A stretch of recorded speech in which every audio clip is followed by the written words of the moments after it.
Hello everybody, this is Dimple here again welcoming y'all back to my next tutorial on Android framework components. Most of y'all had requested information on camera framework, and in my previous tutorial I had told y'all how to write a simple application to capture an image, how to get the total number of cameras on your device, and how to get the camera ID of each of this front or back camera. So in today's session I'll be going through the control flow from the upper layers till the camera hardware, which is in the lowest layer. So this one everyone knows. System server will be the first component to be started in when your device boots up. So when system server .java is running, when system server is running, it will start one by one the core services of your Android. Okay, so camera service it will start. Now what we will look is, our interest is from the application, from the intent, how the control flow will go when we write intent in our application. So when I write intent action image capture, the control goes to camera activity.java file. Okay, so camera activity.java file in turn will call photo module.java file, and this photo module.java file it will take help from few of the other files like photo UI, camera holder, all these camera storage, all these different files. Photo module will take help and it will provide camera functionality. So most of your camera features whatever is available, and most of the work is done by photo module.java. Okay, remember that. And through HAL we communicate to the camera hardware layer. So what I will do here is, I have actually put few logs in my build tree, and I have flashed those images, collected the logs, and I'll just be going through the flow here. Once this is done, I'll be showing you all the Java file. Okay, we'll go through the code. So first, activity manager, when I trigger this Android media action image capture intent, so activity manager will be triggered. Then as I already told, when intent is triggered, which file will be called? Camera activity.java file. Okay, so this cam activity, this is the tag which is coming from camera activity.java file. So on create function of this camera activity.java file will be called. So what this will do, camera activity in turn it will call photo module.java file. So photo module.java, I'm just printing here the image which the intent which is passed to a photo module.java file.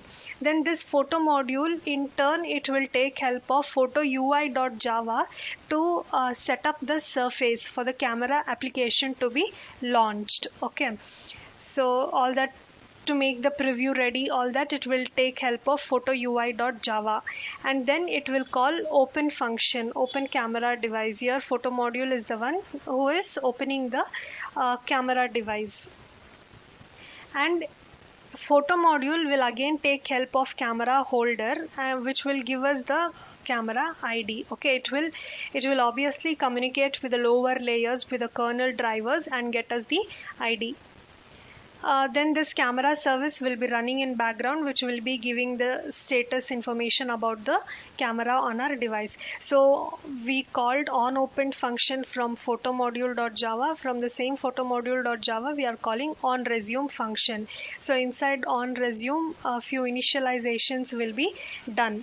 And now what this will do, camera activity.java, it will turn off flashlight broadcast. Okay, most of the times you all might have observed, try out this. Okay, on your flashlight on your mobile device, same time try opening the camera application, automatically flashlight will be offed, so that broadcast is being sent by camera activity.java file. Then again photo module.java, it will call first time initialization function, and photo module.java will call camera storage. Because when we take an image, that image, when we need to save it in the SD card, the storage has to be in the mounted state. Okay, for that we just take help of camera storage. And then this photo UI.java, what it will do, it is setting up the surface now. It's calculating the width, height, all this surface details. After all this is done, it will tell surface is created. Okay, so once surface is created, I will show you all what is the surface I'm talking about. So this is the camera UI which will be launched, right?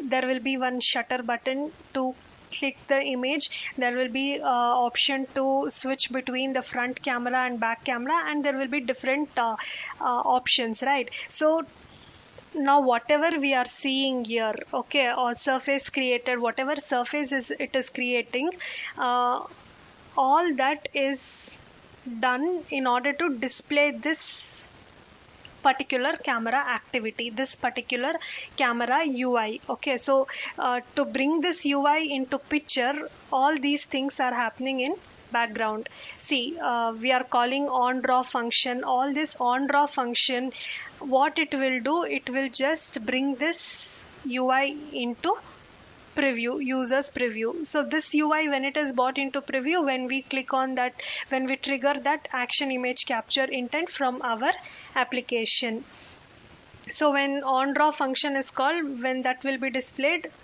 activity manager will tell us. Okay, so all this is on draw function is being called continuously, and the lower layer is telling which camera is opening.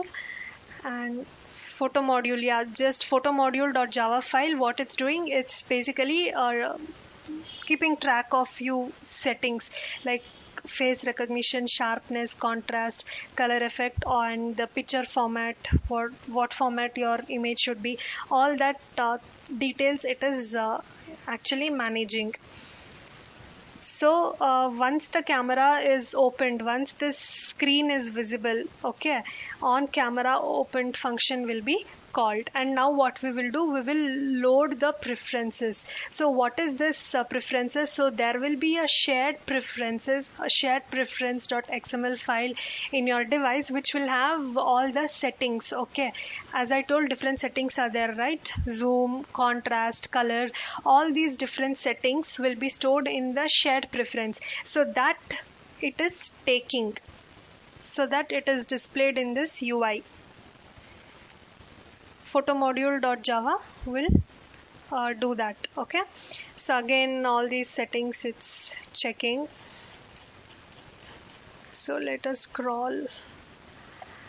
Yeah, and once we click on the image button, shutter button, so on shutter button click function will be called. Also that is done by photomodule.java only. Initiate snap and capture function also will be called from photomodule.java. So once we click an image, once we take an image, once we capture an image, on picture taken function will be called and stop preview will be called. Okay, so it's listening whenever we click on the shutter button click function is called. Once we finish taking an image, on picture taken function will be called and it will send stop preview. Okay, on picture taken function will be called. It will again call on capture done, that is we are done with capturing our image. So here I have clicked on the back button, so it's going to on pause, and when it goes to on pause it's telling close the camera device. So yeah, that's it. I wanted to show you all in the logs just the flow how it works, that I wanted to show you all. Again the same things I'll go through the code here.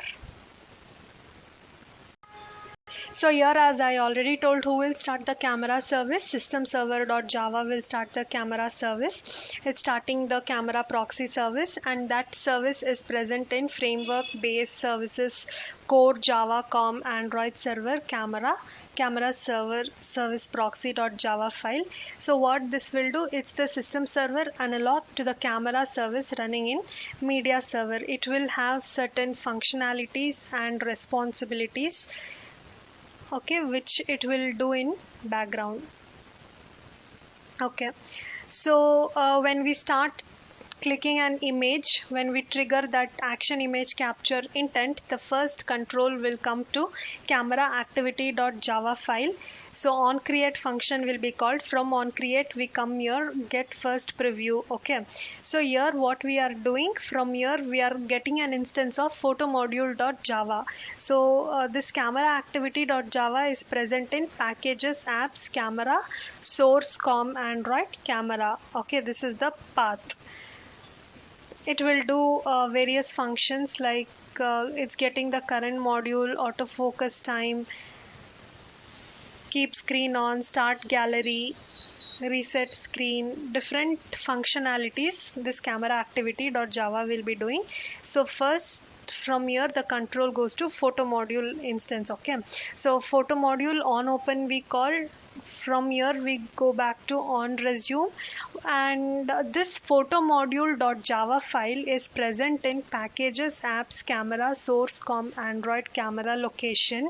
And this photo module.java file is the main major file in the framework which is responsible for handling the camera functionalities. Okay, it will do multiple things like from the point of loading the camera surface, whatever I showed you all, the photo module.java is the one who is responsible for bringing up this camera UI. Okay, and it will help in cropping an image, zooming an image, setting different parameters of the image, different settings which we do, HDR mode, contrast, and multiple things. Okay, whatever we do in our camera application, almost everything is done in this photo module.java file. So this is a very huge file. So what I'll be doing is I'll go through the functions and important functionalities of these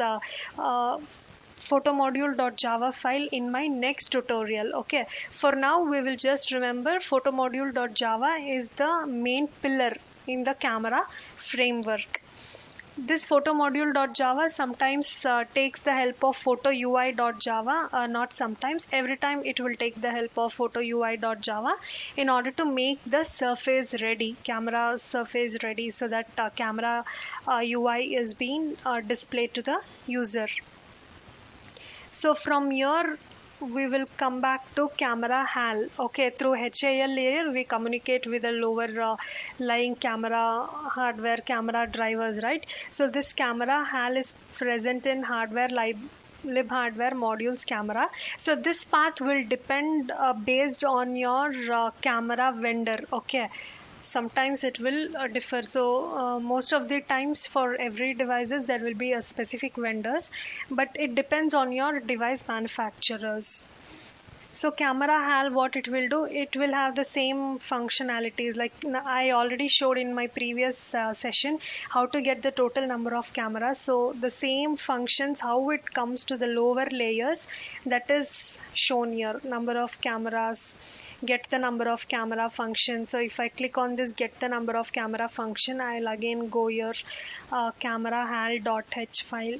So this is the HAL file, HAL layer. This one will be the one communicating with the camera drivers. Okay, so if I click here again, get number of cameras, I again come and land in this different file. Okay, camera factory.cpp file. So again this is written in the language understood by the camera driver. See, the get number of cameras, whatever function we call from our application, right, that finally will come and land here. From here it will go back to your camera hardware. So yeah, this is what I wanted to just tell you all in today's session. In my next session we'll deal with photo module.java file explicitly. So I hope this was informative. I just told the flow of how the camera intent, from when we trigger a camera image capture intent, how the flow goes. I also showed you all the logs, and I just made an effort of going through these files. I hope all this was informative and helpful. I'll see you all in my next tutorial. Until then, everyone, take care. Bye.